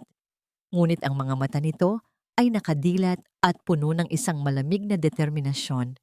Benjamin, ang pabulong at hirap na tawag ni Marcelina. Sa sandaling iyon, ang golden moment ay nangyari sa pagitan nilang dalawa. Tiningnan ni Benjamin ang babaeng pinangakuan niyang mamahalin. Ngayon ay isang biktima ng kalupitan ng kanyang sariling pamilya. Naramdaman ni Benjamin ang luha na tuluyang bumagsak mula sa kanyang mga mata. Isang luha ng matinding pagsisisi at galit sa sarili. Hayaan mo ako, Benjamin. Hindi na ako ang asawa mo. Kukunin ko lang ang ebidensya at aalis na ako sa buhay niyo. Wika ni Marcelina, hindi na naghihintay ng awa mula sa kanyang asawa. Dahan-dahan niyang inilabas ang lumang telepono at inabot kay Benjamin. Ito ang katotohanan. Bago pa man makuha ni Benjamin ang telepono, narinig nila ang malakas na boses mula sa labas ng bodega. Huwag mong hawakan ang babaeng yan, Benjamin. Ang tinig ni Doña Esmeralda ay umalingaw-ngaw sa garden, kasunod si Isabel at ilang mga gwardya. Gusto kanyang patayin. Isa siyang mamatay tao. Sinubukan niyang sunugin ang mansyon. Tumayo si Benjamin at hinarap ang kanyang ina. Ang galit sa kanyang mga mata ay tila isang apoy na handang tupukin ang sino mang humadlang sa kanya. Ma, sapat na. Nakita ko na kung gaano karaming peklat at pasa ang nasa katawan niya. Sinaktan niyo siya ng sobra hanggang sa umabot sa puntong ito. Paano niyo nagawa ito? Kasinungalingan ang lahat ng iyan. Sigaw ni Isabel. Ang mukha ay namumula sa takot. Sinubukan niyang patayin ako gamit ang mainit na tubig. Nagtatanggol lang kami ni Mama. Tinitigan ni Benjamin ang lumang telepono na inabot sa kanya ni Marcelina. Binuksan niya ito at, gamit ang nanginginig na daliri, pinindot niya ang play button para sa voice recording. Ang tinig ni na Isabel at Doña Esmeralda na umaamin sa kanilang mga krimen, ang pagbuhos ng mainit na tubig, ang pag-set up sa pagnanakaw ng kwintas, at ang pagmamalaki sa kanilang kawalang awa ay umalingaw-ngaw sa buong garden, naririnig maging ng mga gwardya na nakapaligid sa kanila. Iyan ba ang pagtatanggol sa sarili? Tanong ni Benjamin. Ang boses ay tahimik, ngunit naglalaman ng siksik na galit. Tiningnan niya ang kanyang ina at kapatid ng may matinding pandidiri. Gawa-gawa lang niya iyan, isang peking recording. Pagpupumilit ni Isabel, nangangatog ang tuhod dahil alam niyang wala na siyang takas. Ngunit ang galit ni Benjamin ay tuluyan ng sumabog. Isang tanong na lamang ang naiwan sa kanyang isipan. Isang tanong na magpapasya ng kinabukasan ng lahat. Gaano katagal pa niya hahayaang maghari ang kasamaan sa ilalim ng kanyang bubong? At paano niya babayaran ang 5 taong paghihirap ng babaeng minahal niya, ngunit kinalimutan niya ng matagal na panahon? Ang tunog ng recording ay tila isang sumpa na tuluyang bumasag sa ginintuang pader ng mga De La Vega. Sa bawat salitang lumalabas mula sa lumang telepono, ang pagmamalaki sa mukha ni Doña Esmeralda ay unti-unting gumuho, napalitan ng isang maputlang pagkabigla. Si Isabel naman ay napaatras. Ang kanyang mga mata ay nanlalaki sa takot habang nakatingin sa mga gwardya na ngayon ay nagdududa na rin sa kanilang mga amo. Benjamin, anak, makinig ka sa akin. Ginawa ko lamang ang lahat ng ito para sa pamilya natin, para maprotektahan ang pangalan natin. Ang nanginginig na tinig ni Doña Esmeralda, pilit na inaabot ang braso ng kanyang anak. Ngunit tinabig ni Benjamin ang kamay ng kanyang ina. Ang kanyang pagtingin sa matanda ay puno ng pandidiri, na tila nakakita siya ng isang nakakadiring insekto. Para sa pamilya? O para sa iyong sariling kasakiman, ma? Pinahirapan niyo ang asawa ko. Tinrato niyo siyang parang hayop sa sarili niyang bahay. Lumingon si Benjamin sa mga gwardya na nakatayo sa paligid. Tumawag kayo ng ambulansya. Ngayon din. At tumawag kayo ng pulis. Ang salitang pulis ay tila isang kidlat na tumama kay Isabel. Napasigaw siya at sinubukan niyang tumakbo palabas ng garden, ngunit mabilis siyang hinarang ng 2 gwardya na kanina lamang ay sunod-sunuran sa kanya. Huwag niyo akong hawakan. Hindi niyo alam kung sino ako. Ang pagwawala ni Isabel habang pilit na kumakawala mula sa hawak ng mga gwardya. Bumalik si Benjamin sa tabi ni Marcelina. Binuhat niya ng dahan-dahan ang asawa, nag-iingat na huwag masagi ang mga palto sa likod nito. Ang paghihingalo ni Marcelina ay masakit sa kanyang pandinig. Ngunit ang determinasyon sa mga mata nito ay nagbibigay sa kanya ng lakas. Patawarin mo ako, Marcelina. Patawarin mo ako dahil naging bulag ako, bulong ni Benjamin habang inilalabas ang asawa mula sa amoy kalawang na bodega. Sa sandaling iyon, ang golden moment ng katarungan ay umusbong. Habang naglalakad si Benjamin palabas, dinaanan niya ang kanyang ina. Si Doña Esmeralda, na palaging nakatayo ng tuwid at puno ng awtoridad, ngayon ay nakasalampak sa damuhan, umiiyak at nagmamakaawa. Benjamin, huwag mong gawin ito sa akin. Ako ang ina mo. Kapag dumating ang mga pulis, masisira ang pangalan natin. Paano na ang kumpanya? Ang pagsusumamo ng matanda, ang kanyang boses, ay naging isang desperadong iyak ng isang taong nawawalan ng kapangyarihan. Hindi lumingon si Benjamin. Ang kumpanya ay hindi mas mahalaga kaysa sa buhay ng asawa ko. Kayong dalawa ang sumira sa pangalan ng pamilyang ito. Ngayon, harapin niyo ang karma ninyo, Ma. Ilang minuto pa, ang tahimik na gabi ng mansyon ay nabasag ng mga wangwang ng pulisya at ambulansya. Ang mga pulang ilaw ay sumasalamin sa mukha ng mga De La Vega, tila isang babala na ang kanilang mga lihim ay tuluyan ng nabunyag. Isinakay si Marcelina sa ambulansya. Si Benjamin ay nanatili sa tabi nito. Hawak ng mahigpit ang kamay ng asawa, ang tanging dalangin niya ay makaligtas ito. Sa labas, ang mga pulis ay nagsimulang isakay si Isabel sa patrol car. Ang matapobre at malupit na kapatid ni Benjamin ay umiiyak na parang bata. Sumisigaw ng kanyang kawalang sala habang pinupusasan sa harap ng mga nakikiusyosong kapitbahay. Mama, tulungan mo ako. Hindi ako pwedeng makulong. Ang sigaw ni Isabel bago isara ang pinto ng sasakyan ng pulis. Si Doña Esmeralda ay naiwang nakatayo sa gitna ng kanyang hardin, nanonood habang ang lahat ng kanyang ipinagmamalaki ay gumuho sa harap ng kanyang mga mata. Sa sobrang bigat ng nararamdaman at sa matinding kahihiyan, naramdaman niya ang matinding paninikip ng dibdib. Napahawak siya sa kanyang puso bago tuluyang nawalan ng malay at bumagsak sa semento.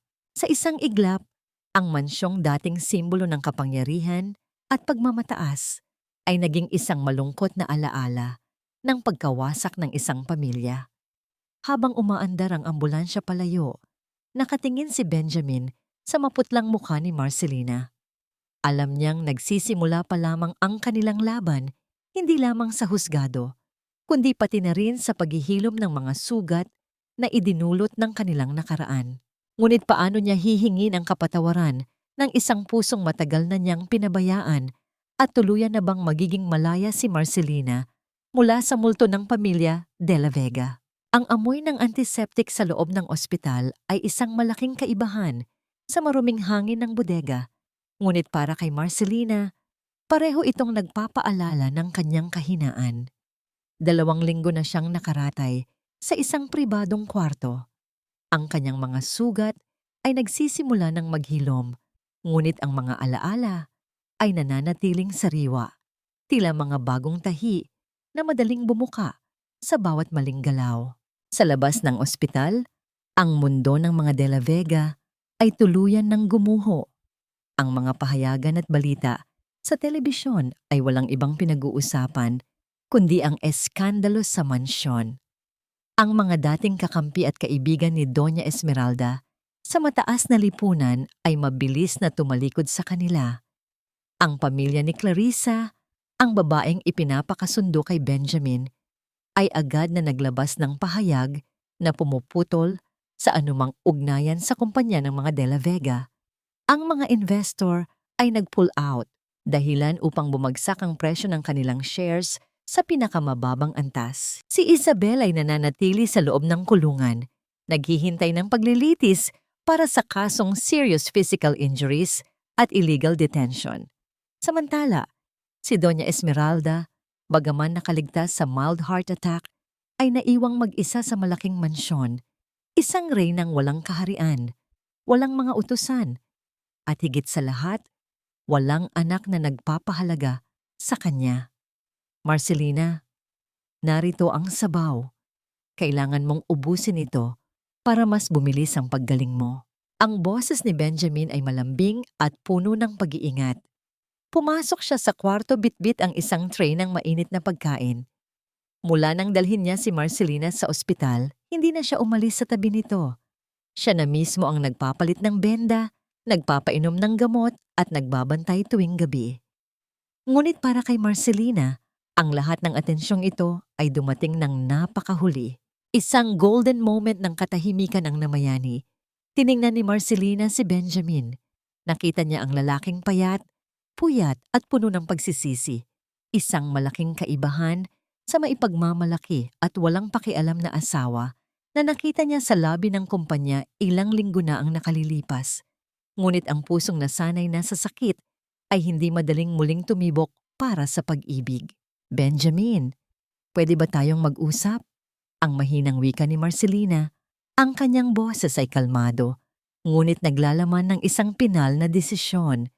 Ibinaba ni Benjamin ang tray. Naramdaman niya ang kaba na matagal na niyang iniiwasan.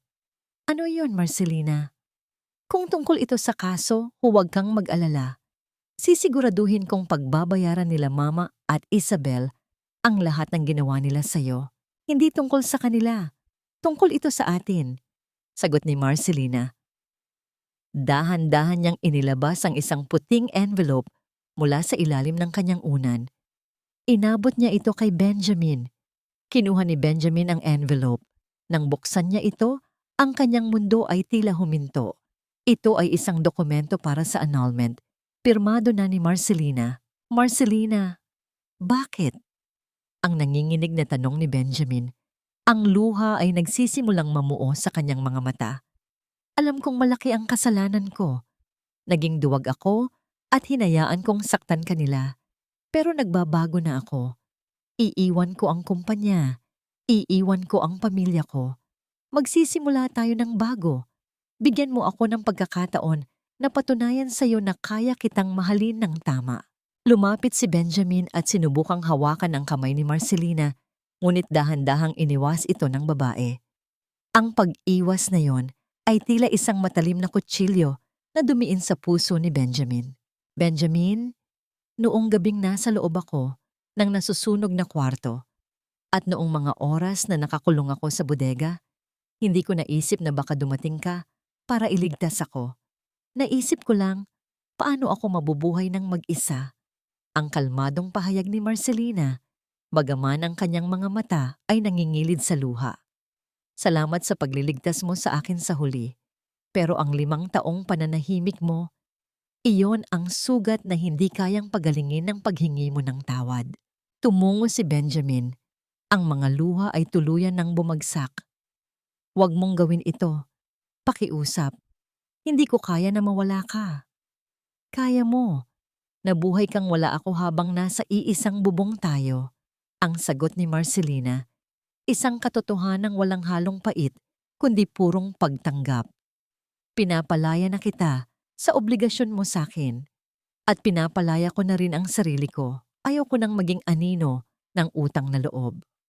Gusto ko nang hanapin kung sino talaga ako nang wala ang pangalang De La Vega. Tahimik na umiyak si Benjamin. Yakap ang mga dokumentong magwawakas sa kanilang kasal. Nais niyang ipaglaban ang kanyang asawa, ngunit alam niyang ang pinakamalaking pabor na maibibigay niya rito ngayon ay ang kalayaang matagal nitong ipinagkait. Nakatitig si Marcelina sa bintana ng ospital. Sa labas, ang kalangitan ay maliwanag at ang mga ibon ay malayang lumilipad. Sa unang pagkakataon, matapos ang mahabang panahon, nakahinga siya ng maluwag, hindi bilang isang biktima, kundi bilang isang babaeng handa nang isulat ang kanyang sariling kwento. Ang sariwang hangin ng umaga ay tila isang bagong pahina para kay Marcelina. Pagkatapos ng ilang linggo sa ospital, tuluyan na siyang nakalabas. Nakatayo siya sa harap ng isang maliit na terminal ng bus. Bitbit lamang ang isang simpleng bag at isang lumang kahoy na kahon. Ang nag-iisang alaala ng kanyang ama na naglalaman ng kanyang mga kagamitan sa pananahi. Walang malalaking maleta. Walang mga alahas mula sa mansyon. Walang kahit isang sentimo mula sa yaman ng mga De La Vega. Ang abogado ni Benjamin ay nag-alok ng malaking halaga bilang settlement matapos maaprubahan ang annulment. Ngunit magalang itong tinanggihan ni Marcelina. Para sa kanya, ang tunay na kalayaan ay hindi nabibili. Ito ay ipinaglalaban at isinasabuhay ng walang utang na loob kanino man. Marcelina, lumingon siya at nakita si Benjamin na nakatayo, hindi kalayuan. Nakasuot ito ng isang simpleng polo. Ang mga mata ay nagpapakita ng isang tahimik na pagtanggap at malalim na pangungulila. Lumapit ito, ngunit nanatili ang isang magalang na distansya sa pagitan nila. Nandito ako, hindi para pigilan ka. Wika ni Benjamin. Ang kanyang boses ay malumanay. Gusto ko lang sanang ibigay ito sa iyo. Inabot ni Benjamin ang isang maliit at lumang makina ng pananahi. Isang Singer sewing machine na matagal nang nawala sa bodega ng mansyon. Ito ang makinang ginagamit ng ama ni Marcelina. Ang makina kung saan siya unang natutong manahi. Ito ang golden moment ng pamamaalam. Tiningnan ni Marcelina ang makina at sa unang pagkakataon, matapos ang lahat ng nangyari, isang tunay at matamis na ngiti ang sumilay sa kanyang mga labi. Salamat, Benjamin. Ito lang ang tanging bagay na gusto kong dalhin mula sa nakaraan. Sagot ni Marcelina habang hinahawakan ang malamig na bakal ng makina. Sana makahanap ka ng kaligayahang hindi ko naibigay sa iyo. Bulong ni Benjamin. Ang kanyang mga mata ay nagpapahiwatig ng pag-asang sana ay mayroon pang isang pagkakataon sa ibang buhay. Ngunit tanggap na niya na sa buhay na ito, huli na ang lahat. Ikaw rin, Benjamin. Sana ay mahanap mo rin ang iyong sarili. Huwag mong hayaang ang mga kasalanan ng pamilya mo ang magdikta ng iyong kinabukasan. Ang payo ni Marcelina, isang huling mensahe ng pagpapatawad na hindi nangangahulugan ng pagbabalik. Tumunog ang buseta. Hudyat na paalis na ito. Sumakay si Marcelina, naghahanap ng upuan malapit sa bintana at tiningnan ang lalaking minsan niyang tinawag na asawa. Habang umaandar ang sasakyan, pinanood niya si Benjamin na unti-unting lumiliit hanggang sa tuluyan itong mawala sa kanyang paningin. Sa bawat kilometrong nilalampasan ng bus, naramdaman ni Marcelina na ang mga tanikala na dating nakagapos sa kanyang puso at isipan ay unti-unting nalalagot. Ang mga alaala ng pananakit, ng mga masasakit na salita ni na Doña Esmeralda at Isabel, at ng mga gabing umiiyak siya sa dilim ng bodega ay nagsimulang maging isang malabong nakaraan. Nang marating ng bus ang probinsya ng Palawan, ang amoy ng dagat at ang init ng araw ay sumalubong sa kanya. Ang mga tao dito ay simple lamang. Ang mga ngiti ay totoo. At walang sino man ang huhusga sa kanya base sa kanyang damit o apelyido.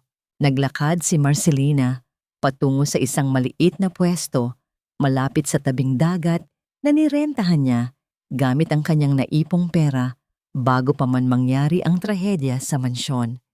Dito, sa isang simpleng kubo, ilalagay niya ang kanyang makina. Dito, gagamitin niya ang kanyang mga kamay na puno ng peklat upang lumikha ng mga magagandang damit. Habang inaayos niya ang kanyang mga gamit, naramdaman niya ang isang matinding kapayapaan. Ang kanyang likod ay may peklat, ngunit ito ay hindi na tanda ng kanyang kahinaan, kundi isang medalya ng kanyang katatagan. Dito tayo magsisimula, bulong ni Marcelina sa sarili habang pinagmamasdan ng asul na dagat. Sa wakas, ang babaeng itinuring na basurahan ay nakahanap ng sarili niyang paraiso. Isang lugar kung saan siya ay malaya. At ang kanyang puso ay hindi na kailanman maaalipin. 2 taon na ang nakalilipas mula ng talikuran ni Marcelina ang ingay at gulo ng lungsod.